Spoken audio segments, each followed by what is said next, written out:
Bonjour, je suis David Vidou, directeur de l'aéroport d'Auch-Gers. La filière connaît actuellement de grands changements, visibles jusque dans notre aéroport occitan.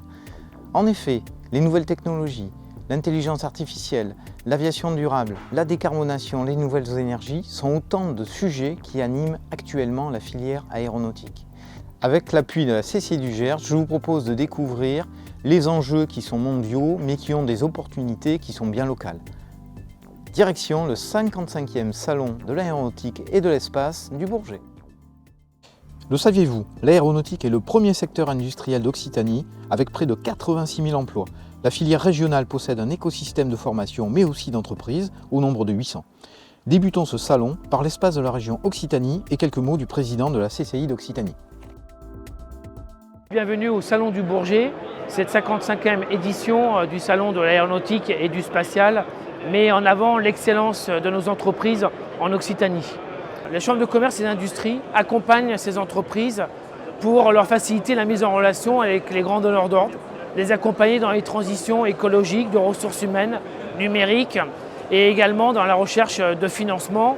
Voilà quel est le rôle des chambres de commerce et d'industrie, celle de la CCI du Gers, qui, au plus près de ses ressortissants, les accompagne au quotidien dans leur développement. On parle d'accompagnement des entreprises, mais pour quels enjeux? L'un d'eux est la compétitivité de la filière. L'IA est une des solutions qu'Aerospace Valley va nous présenter. Dans le domaine de l'aéronautique, un rêve est en train de se réaliser. L'ingénieur, lui, il aspire à optimiser les compromis lors de la conception, de la phase de conception.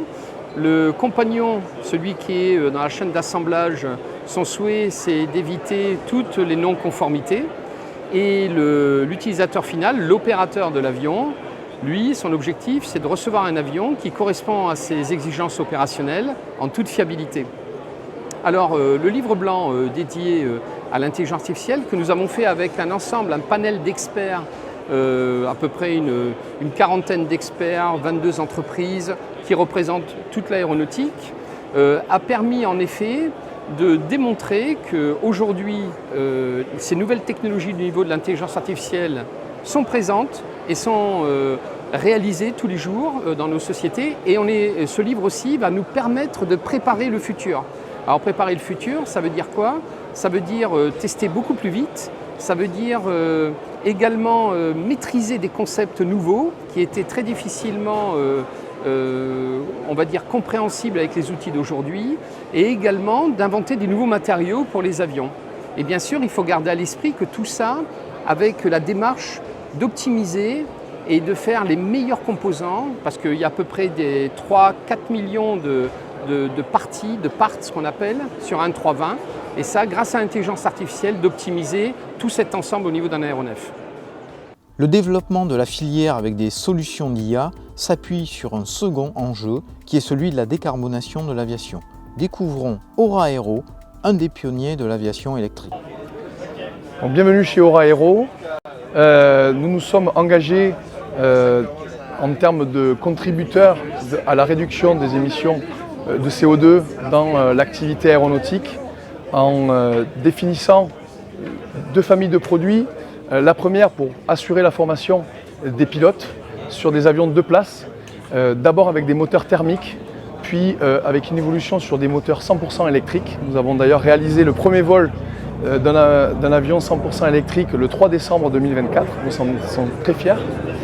Et sur la base des technologies développées sur cet avion 2 places équipé d'un moteur électrique, nous pouvons également préparer un avion 19 places, hybride électrique, qui va bénéficier des mêmes moteurs, qui vont être dupliqués par 8 et qui vont permettre de réduire drastiquement les coûts opérationnels liés à l'opération de ces avions, de l'ordre de 50%, et également les émissions de CO2 jusqu'à 80%. Donc l'objectif est évidemment de pouvoir connecter les communautés grâce à notre avion hybride électrique 19 places, des territoires tels que le Gers, qui est un des sujets qui me tient à cœur en tant que Gersois, et qui permettra d'imaginer de connecter les aérodromes de Berdoues, à côté de Mirande, évidemment en utilisant la plateforme principale de Auch. Donc l'objectif est de pouvoir générer de l'attractivité pour des entreprises, évidemment, qui pourront venir s'installer en attirant des profils qu'on a parfois du mal à faire venir dans nos territoires. Les évolutions évoquées vont entraîner des modifications notables dans les infrastructures aéroportuaires. Pour cela, il nous faut l'éclairage du président de l'Union des aéroports français. Alors les aéroports sont des acteurs importants de la décarbonation dans le transport aérien, même si ce sont les avions eux-mêmes bien sûr qui émettent les émissions carbone. Il faut savoir que les aéroports ont un triple défi. Premier défi, c'est déjà de réduire leurs émissions eux-mêmes au sol. Et donc là, on peut dire que maintenant, tous les aéroports français sont engagés dans des programmes ACA. C'est un programme européen qui permet de réduire au fil des années les émissions carbone jusqu'à la zéro émission nette. Ça, c'est le premier défi. Le deuxième défi, c'est un rôle d'entraînement de tout l'écosystème aéroportuaire, parce qu'il faut savoir que l'aéroport lui-même doit se décarboner, mais tout l'écosystème aéroportuaire a en effet une responsabilité de décarbonation. Et donc l'aéroport doit jouer en quelque sorte le chef d'orchestre par rapport à tout cet écosystème, les entreprises de sûreté, d'assistance en escale, et elles sont nombreuses sur les aéroports français. Et le troisième défi, c'est finalement de se préparer à l'accueil de l'avion du futur. Cet avion hybride électrique, on est aujourd'hui sur les stands de Aura Aero, Volt Aero. Ces avions vont, on l'espère, bientôt voler au départ de nos aéroports, et donc il va falloir s'équiper en recharge électrique. Et donc les aéroports français sont déjà en train de préparer tout cela, et notamment par rapport au renouvellement de leurs infrastructures.